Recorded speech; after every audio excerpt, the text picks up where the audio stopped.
definitive. Now I invite Dr. Ajay AURORA. He will be speaking on lasers in diabetic retinopathy and diabetic macular edema. He has a Rangachari paper presentation, so we are promoting him here, and we wish him all the best for that. Thank you, sir. Thank you, sir, for making me part of this wonderful IC. I'll be talking on lasers in diabetic retinopathy and DME management and recurrences. You know, this was what Mark Twain said, that reports of my death are greatly exaggerated. He had not died and he was declared dead. So lasers to most people after the anti-VEGFs, they considered that they should be relegated to almost to the dustbin. And most people, at least in the US, would prefer using intravitreal injections. But lasers are not dead, and they remain relevant, and I'll show you why they remain relevant. Plan of my discussion is to show you what is known about lasers, the DRS, ETDRS protocols, and what was learned. What is the plan for focal laser for recurrences, use of subthreshold micropulse laser, and use of lasers beyond the equator for recurrent macular edema and for cases of recurrent vitreous hemorrhages. And what am I doing as a combination therapy? I present a few cases where I have not only done a subthreshold micropulse laser for the macula, but a subthreshold micropulse PRP with a continuous wave laser. So this was demonstrated clearly by, and this is past knowledge, that laser works. It causes 50% reduction in severe visual loss in eyes treated with PRP, and the DRS recommended prompt treatment in eyes with high-risk PDR. The ETDR showed us that focal photocoagulation decreased the risk of moderate visual loss in cases of macular edema, and early scatter laser photocoagulation can be considered in cases of severe NPDR, and aspirin probably has no role. This was the picture which I had taken of laser I had done in 2004 before we started giving intravitreal injections, and you can see that we have gone very close to the macula, done the laser, and the patient did respond well. Of course, they had scotoma. We never bothered about it, but we definitely made the macular edema flat. But they were nice. It was difficult to do, but it resulted in good response. This is how we used to treat diffuse diabetic macular edema, or as a modified ETDRS protocol, this is how we used to treat. And for the focal treatment, this is how we did. Well, how does laser work? It causes an endovascular thrombosis with a heat-induced vesicular contraction, which is the cause of how it works. And there are other mechanisms also proposed. That is how the laser works. When the DRCA.net studies came up, so whenever you have a central macular edema, so macular edema is then divided into a center involving diabetic macular edema and a non-center involving diabetic macular edema. All cases of center involving diabetic macular edema need to be treated with anti-VEGFs, while if you have a non-center involving diabetic macular edema, you could do laser. So it's very important for you to superimpose the grid on a patient who has a macular edema, and it is a central 1 millimeter subfield area, which is a center involving diabetic macular edema. All the areas beyond it become a non-center involving diabetic macular edema.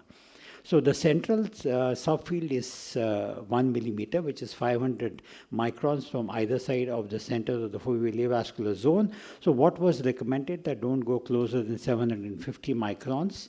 This is a patient who had an extra foveal or an extra non-center involving diabetic macular edema, and you can see that after the good metabolic control with focal laser to this area, 9 months later, the patient has responded extremely well. So these patients need not be repeatedly injected on and on and on.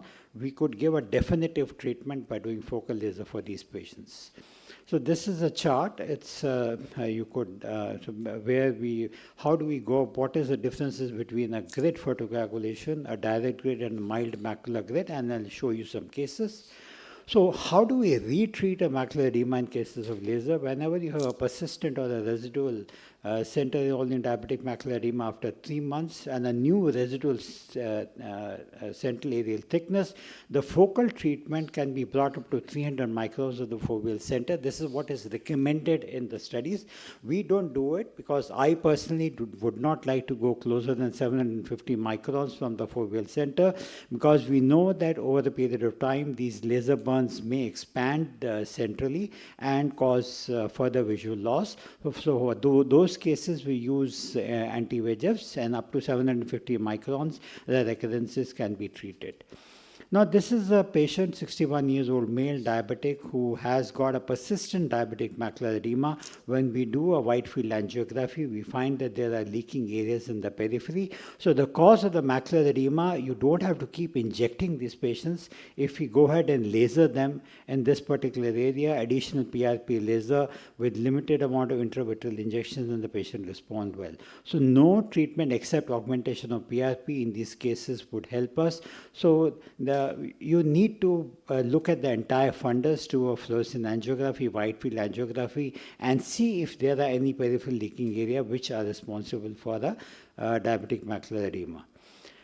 This is another patient who had been lasered, who we did augmentation. Now when we have a wide field angiography available, we find that large areas of capillary non-perfusion. So this patient presented with recurrent vitreous hemorrhages, and we found that if you laser these areas, they responded well. Another patient who was a 69-year-old diabetic who had to undergo cataract surgery. When we did an angiogram, we found that NV in the extreme periphery. We laser these areas in the right eye and the left eye. We found large area of capillary non-perfusion, and the patient again responded well. The cataract surgery was uneventful. The macular edema did not increase after the cataract surgery, and anti-VEGFs were subsequently not required. Now, coming to subthreshold micropulse laser, which is close to my heart, we know what micropulse technology basically is. I will not go into the details of what micropulse is. Basically, so these cases we have used in cases of diabetic macular edema. An example of this is an extrafoveal diabetic macular edema. We have also used it in center involving diabetic macular edema, and that helps us in reducing the number of injections. So this is how the patient was treated, and again, he responded well. You can see the pre and the post OCT after the micropulse laser. So this is an example. I have now got about 7 cases who after taking a due consent, who actually would have required a pan-retinal photocoagulation, patient who had NV, who had a diabetic macular edema, but were ready to undergo a subthreshold micropulse PRP. This patient has now had a follow-up of 10 years with me. I have had 3 sessions of micropulse laser over a period of these 10 years. Whenever the patient comes, we go ahead and do over the areas of NVE and the areas around it, we do a normal continuous wave laser.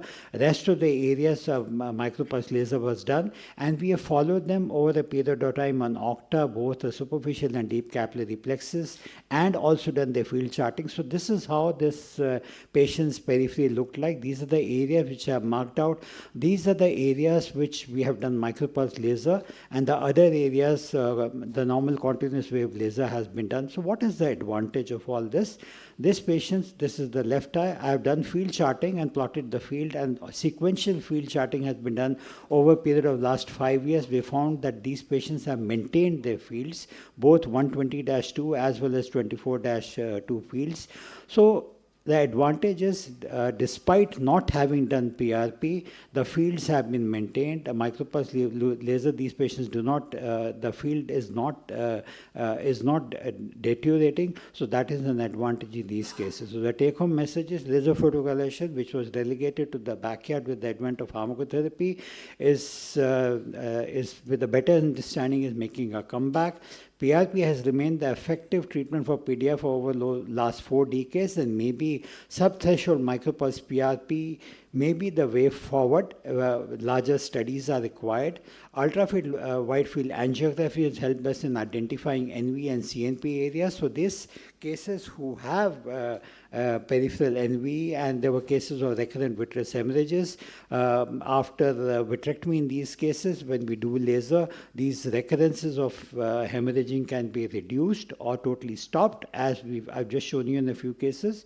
So laser photocoagulation is, however, the best way to go forward for focal extramacular edema, and subthreshold micropulse laser may be an effective way of treating diabetic macular edema, at least in reducing the number of injections. Thank you. Thank you, Ajay. Listening to you, it appears that everything can be treated with laser. Diabetic macular edema, don't think so, please. No, not really. No, I'm joking. Because, see, over years, almost now 30, 35 years, 40 years, we have the experience of having laser, and there is a spread. Over 5 years, these spots becomes 5 times, 10 times, which is like near macular center, comes into the macular center and compromises the central vision and becomes a big scotoma. This is the danger with laser.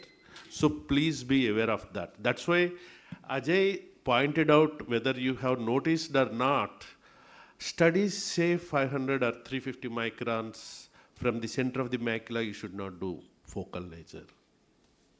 But he extended to 750. Actually, we should be even far away from that, because we have seen 15 years, 20 years laser, which these spots which we are giving, very small spot is becoming larger spot. That is full threshold. Subthreshold, he's saying that no scarring and no scotoma. The fields are very convincing. That is very good possibility. But when you are seeing the angiography, the periphery is avascular. There is an avascularization in the area where subthreshold laser is done. How do you explain that? So whenever there is an area of NVE, I will treat that NVE, but I will not treat the area. So whenever we have, so many times we have PDR cases, we have 1 or 2 NVEs, and we find that on a fluorescent angiography, the rest of the area is beautifully perfused. But we still go ahead, because of the protocol, we go ahead and laser it. Why? I don't find any reason why we should be blasting a normal retina just because one particular study told us that we should be blasting that retina. It doesn't sound logical to me. So for those areas, in case they are theoretically producing the VEGF, I would treat it with a subthreshold micropulse laser and not damage those areas. That is my conviction. You want to repeat the micropulse once Yes, or twice? Yeah. Okay, thank you, Ajay, and all the best for you for the Rangachari.